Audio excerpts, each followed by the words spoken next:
kahapon sa nangyari nga pong hearing, tungkol pa rin po sa pagkakaaresto sa dating Pangulong Duterte, naimbitahan po ba ang Pangulong Marcos? At kung sakali magkakaroon ulit ng pagdinig at imbitahan siya, pupunta kaya po siya? Parang hindi ko po nakita o nadinig ang pangalan ni Pangulong Marcos na inimbitahan. So if ever po ba, kung sakali, magkapatid naman po sila ni Senadora Amy, magkakaroon ulit ng pagdinig, open po ba ang Pangulo na dumalo sa pagdinig na iyon? Hindi po ba mas maganda kung mag-usap muna sila? Nag-uusap po ba sila, Attorney Claire? Ay, hindi ko po alam. Wala akong personal knowledge kung nakakapag ng sila. Personal.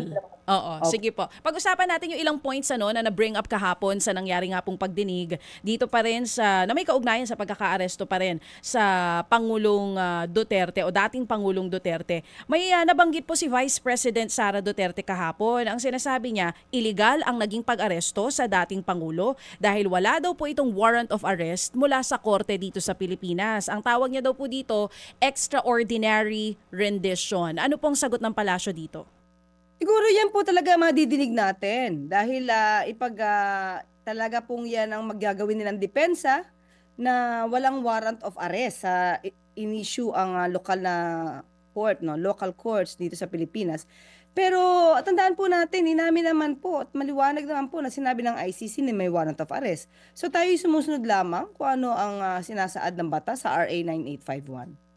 RA 9851, nakahapon din po paulit-ulit, halos parang 2 beses nga pong babasahin ni DOJ Secretary Boying Remulla. Pero may argumento pa rin sila na sinasabi na dapat pa rin daw po dumaan ito sa local court and pinapalutang din na hindi daw po sapat yung 12 hours na inilipad agad ng Pangulo papuntang The Hague, Netherlands. Actually, ganito po yan, ganito. Kung yan ang nais nila dahil gusto nila sundin ay yung Rome Statute. Hindi na po kasi tayo yung miyembro ng Rome Statute. So anong dapat natin na gamitin na batas? Ito po, mayroon po kasi tayong sariling batas, yung RA 9851.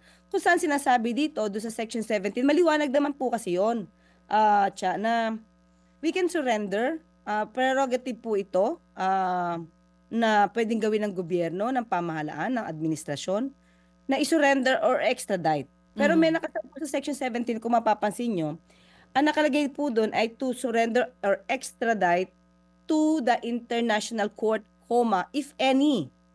So wala pong nakasaad doon na may dapat na sundin tungkol sa extradition treaty. So,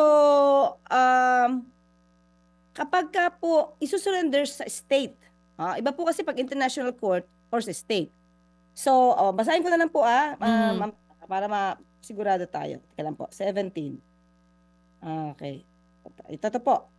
Ito po yung nasaad Okay? The authorities may surrender or extradite suspected or accused persons in the Philippines to the appropriate international court, if any, or to another state pursuant to the applicable extradition laws and treaties. So, kung isusurrender natin sa state, hindi sa international court, dapat sumunod po sa extradition laws. Pero kung sa international court, wala po sinasabing ganong klase na kondisyon. So ito tinanong din po natin kay Justice Carpio kung ano po ang masasabing interpretasyon dito. So, nung sinabi po, makikita po natin sa paggawa ng batas na to, may comma po kasi. Pag sinabi natin international court, hanggang dun lang po yun. So, yung pag sinabi natin applicable extradition laws and treaties, applicable siya kung isusurrender yung suspect sa another state.